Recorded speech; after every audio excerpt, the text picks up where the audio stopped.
చెప్పండి చూద్దాం. ఇది ఆవిలేసి ఆగిన ఓపిడి ఉందేవా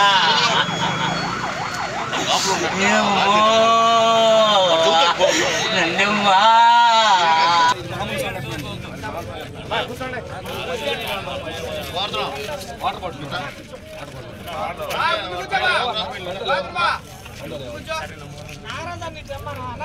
అరే నానే పంపించు వాటర్ బాటిల్ చెప్పి వాటర్ బాటిల్ చెప్పరా వాటర్ బాటిల్ ఆదుకోవాలి రోడ్డు ప్రమాదంలో నష్టపోయిన యాదవ్ సోదరుల్ని ఆదుకోవాలి రోడ్డు ప్రమాదంలో నష్టపోయిన యాదవ్ సోదరుల్ని చెల్లించాలి ప్రభుత్వం వెంటనే ఈ సోదరులకి పరిహారం శిక్షించాలి ప్రమాదం చేసిన ఓనర్ ని డ్రైవర్ ని శిక్షించాలి ప్రమాదం చేసిన డ్రైవర్ ని ఓనర్ ని శిక్షించాలి ప్రమాదం చేసిన డ్రైవర్ ని ఓనర్ ని ఆదుకోవాలి ప్రభుత్వం ఇలాంటి సంఘటనలు జరిగినప్పుడు యాదవ్ సోదరుల్ని ఆదుకోవాలి ఇలాంటి సంఘటన జరిగినప్పుడు యాదవ్ సోదరుల్ని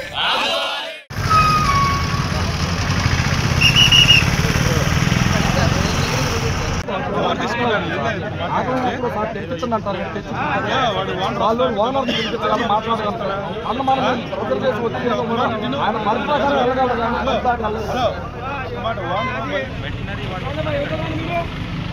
అసలు ఇక్కడే రోడ్డు మీద అన్నీ జరగాలంటే కరెక్ట్ కాదు కదా. దీనికి ఒక ప్రాసెస్ పద్ధతి ఉంటుంది కదా. బట్ ఎన్యూమరేషన్ చేయాలి కదా. వాళ్ళ బండి పెట్టుకుని కింద ఎన్యూమరేషన్ ఎలా చేస్తారు? బండి పక్కకి అప్పుడే తీయాలి కదా. అప్పుడు వెనుక బండి తీసి వాడు వచ్చి మొత్తం ఎన్ని ఉన్నాయో వాటికి ఒక క్యాలిక్యులేషన్ ఇచ్చి ఎన్ని జరిగాయి ఎంత డ్యామేజ్ అయ్యాయి వెళ్తే సార్ ఓనర్లు కానీ మేము ఎవరు నేను ఇక్కడే ఉంటానని చెప్తున్నాను. పర్సనల్గా ఎందుకు వచ్చాను ఇక్కడికి? మా రిక్వెస్ట్ ఏంటంటే సార్ ట్రాఫిక్ అంతరాయం లేదు సార్.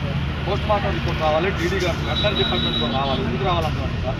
సంఘటన జరిగింది వాళ్ళు సీరియస్ కోమలో నాడికెళ్ళి నేను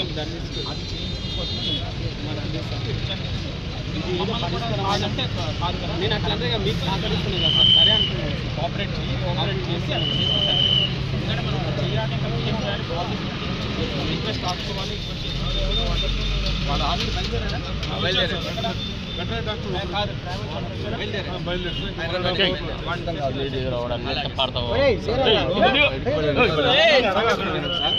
రెండు 250 జీవాలు 2 ప్రాణాలు యాక్సిడెంట్ జరిగింది. బ్రేక్ ఫెయిల్ లేకపోతే బ్రేక్ ఫెయిల్ అయ్యో లేకపోతే డౌన్లో అయితే మేము కూడా యాక్సిడెంట్ అవుతాం సార్. ఎందుకంటే రోడ్డు ప్రమాదాలు అనేవి సరే సహజంగా జరుగుతుంది. మీరు ఒకసారి మీరు సైడ్ రండి, మీరు సైడ్ రండి.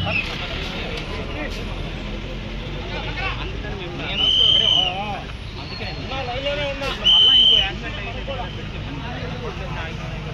అయితే హైవే కంప్లీట్గా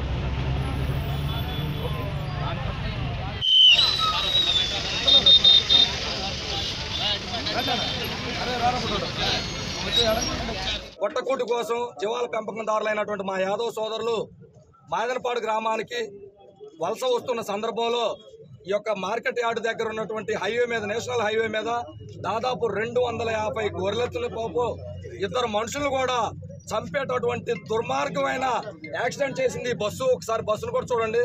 ఇది మా యాదవ్ సోదరులు ప్రతినిత్యం ప్రతిరోజు ఎదుర్కొంటున్న సంఘటన ఇది. ఎక్కడ చూసినా పిడుగులు పడి దెబ్బలు తగులుతున్నాయి, జీవాలు చనిపోతున్నాయి. లారీలు గుద్దుతున్నారు, బస్సులు గుద్దుతున్నారు, మోటార్ సైకిల్ గుద్దుకొని కనీసం గుద్దుకొని వెళ్ళిపోవటమే కానీ ఆపి వాళ్ళకి పరిహారం ఇవ్వటం కానీ లేకపోతే వాళ్ళు చచ్చారో బతికారని పరామర్శించడం కానీ చేయడం లేదు. ఈ రోజున రాష్ట్రంలో కావచ్చు, దేశంలో కావచ్చు ఇలాంటి సంఘటనలు జరిగినప్పుడు అహంకార ధోరణితో ప్రభుత్వాలు చేస్తున్నాయి. యాక్సిడెంట్ చేసిన కారకులు కూడా నిర్లక్ష్యము.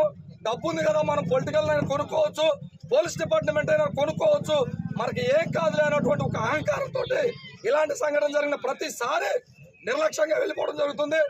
దానివల్ల మా సోదరులు ప్రాణాలు కోల్పోతున్నారు, జీవన వృత్తి పోతుంది. ఈ రోజున 250 జీవాలు దాదాపు 40-50 లక్షల రూపాయల ఖరీదు, 2 ప్రాణాలు పోయే పరిస్థితిలో ఉందంటే దీన్ని మేము ఖచ్చితంగా తీవ్రంగా ఖండిస్తున్నాం.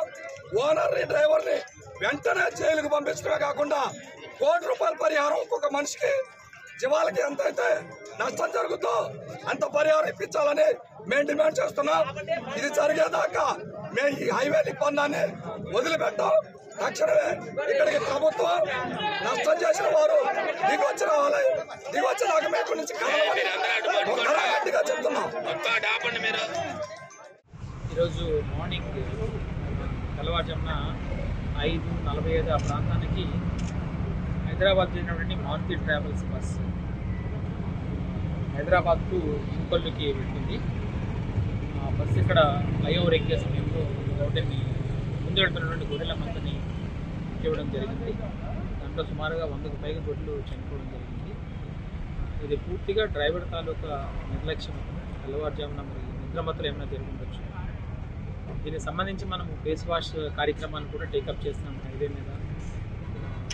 డ్రైవర్లందరికీ కూడా చెప్పేది ఏంటంటే ఈ ఎర్లీ అవర్స్లో ఖచ్చితంగా ఎక్కడైనా ఒక దగ్గర బ్రేక్ తీసుకుని కంప్లీట్గా ఒకసారి ఫేస్ అంతా కూడా వాష్ చేసుకుని టీ కానీ ఏమైనా తీసుకుని అలా తర్వాత జర్నీ స్టార్ట్ చేస్తే బాగుంటుంది. నైట్ అంతా కూడా కంటిన్యూస్గా జర్నీ చేయడం అనేటువంటి కార్యక్రమం ఖచ్చితంగా అరౌండ్ 4 o'clock ఆ టైంకి ఒక దగ్గర బ్రేక్ తీసుకుని తర్వాత మళ్ళీ చేస్తే టైం తీసుకుని చేస్తే బాగుంటుంది చెప్పడం జరుగుతుంది. ఈ యాక్సిడెంట్ సంబంధించి డ్రైవర్ మీద బస్సు యాజమాన్యం మీద చట్ట ప్రకారం చర్యలు